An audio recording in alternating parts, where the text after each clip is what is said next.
मी दादासाहेब पवार, राहुरी येथील रहिवासी आहे. मी एक सामाजिक कार्यकर्ता आहे. आज येथे पत्रकार परिषद घेण्यामागचा उद्देश एकच आहे. जिमी ओल्सन नावाचा एक व्यक्ती आहे, तो परदेशातून भारतात येतो आणि भारतात आल्यानंतर आल्दिया कॅपिटल कंपनी स्थापन करतो.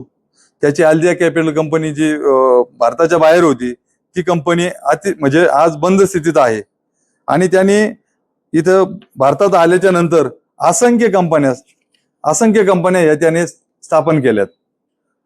त्यामध्ये कंपन्यांचे तुम्हाला जर नाव सांगितले तर आल्दिया advisory private limited, go fresh food park private limited, CL infra private limited, go fresh food processing, Pravara bioenergy,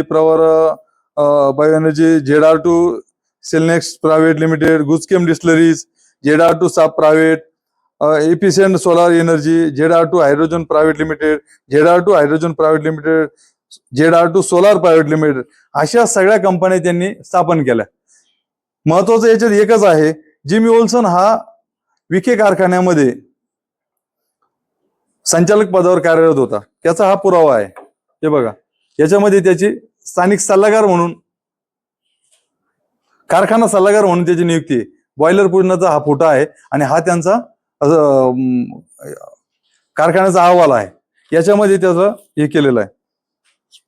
महत्वाचं याच्यामध्ये जे सुनील कलापुरे आहे, सुनील कलापुरे हा विखे पाटील फाउंडेशन मध्ये संचालक आहे आणि तोच या ZR2 नावाच्या कंपनीमध्ये संचालक आहे. म्हणजे एकंदरीत असं आहे की मंत्री राधाकृष्ण विखे यांची मुलगी सुप्रिया राधाकृष्ण विखे, जावई अजित नामदेव ढोकणे, सुनील कलापुरे, किशोर शहाजी बागडे हे वेगवेगळ्या कंपन्यांमध्ये संचालक आहेत. परंतु ही सर्व एकच आहे आणि सर्व एकत्र आहे. या सर्वांनी मिळून म्हणजे या ज्या कंपन्या आहेत, या कंपन्या स्थापन केलेल्या आहेत. सर्वात महत्वाचं, पुण्यात यांनी कंपनीची स्थापना केली. त्या विशिष्ट ठिकाणी त्यांचे फ्लॅट आहे. त्या एकाच फ्लॅटवर या सगळ्या कंपन्या रजिस्टर केलेल्या आहेत. या फ्लॅटमध्ये कोणाचा फ्लॅट आहे, या फ्लॅटसाठी कोणी पैसे दिले, हे पण याची चौकशी होणं गरजेचं आहे. आणि महत्वाचं, ही जी कंपनी आहे, भारतातून दुबईला पैसा गेला आणि दुबईतून पैसा हा परत भारतात आला. म्हणजे यामध्ये हवाला पद्धत राबवल्याची दाट शक्यता आहे. याची चौकशी व्हायला पाहिजे, कारण यामध्ये खूप मोठ्या प्रमाणात हे झालेलं आहे. सगळ्यात महत्वाचं, आता जी एक शासनाचा GR आहे, 21 जुलै 2025 GR आहे, हा या GR मध्ये 325 कोटी हे जिमी ओल्सननी त्यांना ZR2 बायोएनर्जी लिमिटेड अहमदाबाद कंपनीला म्हणजे श्युरिटी दिली. तर ही कशी दिली? हा पैसा आणला कुठून त्याने? म्हणजेच या जिमी ओल्सननी भारतातला पैसा भारताबाहेर नेला आणि तोच पैसा परत त्यांनी इथं भारतामध्ये आणून त्या कंपन्यांमध्ये गुंतवणूक दाखवली. यांनी बऱ्याचशा कंपन्या अशा आहेत की त्या कंपन्यांमध्ये त्यांनी गुंतवणूक केलेली आहे.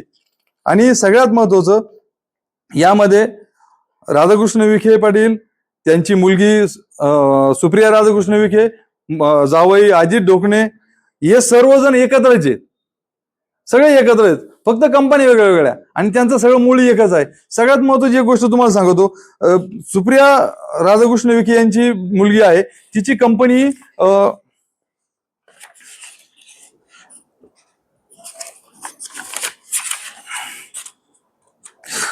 कॅवक ॲव्हिएशन सिम्युलेटर्स प्रायव्हेट लिमिटेड आहे ही कंपनी. आणि याच कंपनीसाठी त्यांनी श्रामपूर तालुक्यातील 4000 एकर जमीन त्यांना विमान कंपनीला देण्याचा घाट घातला. याच्यासाठी एक समिती नेमण्यात आली. या समितीवर राज्याचे 3 प्रमुख माणसांची नियुक्ती केलेली आहे. हे तर आपल्याकडे यापूर्वी झालेलं आहे. नाही, आता याच्यामध्ये आपण अशी मागणी करतोय, विखे पाटील कारखान्याला जो शासन निर्णय आहे 2025चा, याच्यामध्ये ते 325 कोटी रुपये आले. हे कुठून आले याची चौकशी व्हावी. श्रामपूर तालुक्यातील हरेगाव मध्ये जी जमीन दिली, ती जमीन देऊ नये आणि त्याची सखोल चौकशी व्हावी. आणि दुसरी गोष्ट अशी, हल्दिया कॅपिटल कंपनीवर फसवणुकीचे गुन्हे दाखल झाल्याचे दिसून येतात, त्याची चौकशी झाली पाहिजे. पद्मश्री विठ्ठलराव विखे पाटील विखे पाटील कारखान्यामध्ये जिमी ओल्सन हा काम करत असताना कारखान्यामध्ये फुल टाइम पगार नोकर होता, तर तो बाकीच्या कंपन्यांमध्ये संचालक कसा राहू शकतो? जर तो एका ठिकाणी काम करतो, तो असंख्य कंपन्यांमध्ये संचालक आहे. या वरील सर्व कंपन्यांमध्ये विखे कुटुंबाचा सहभाग आहे.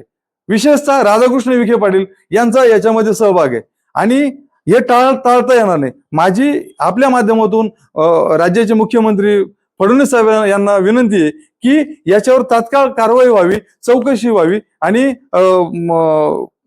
यामध्ये कारवाई केली जावी. ओके, ठीक आहे.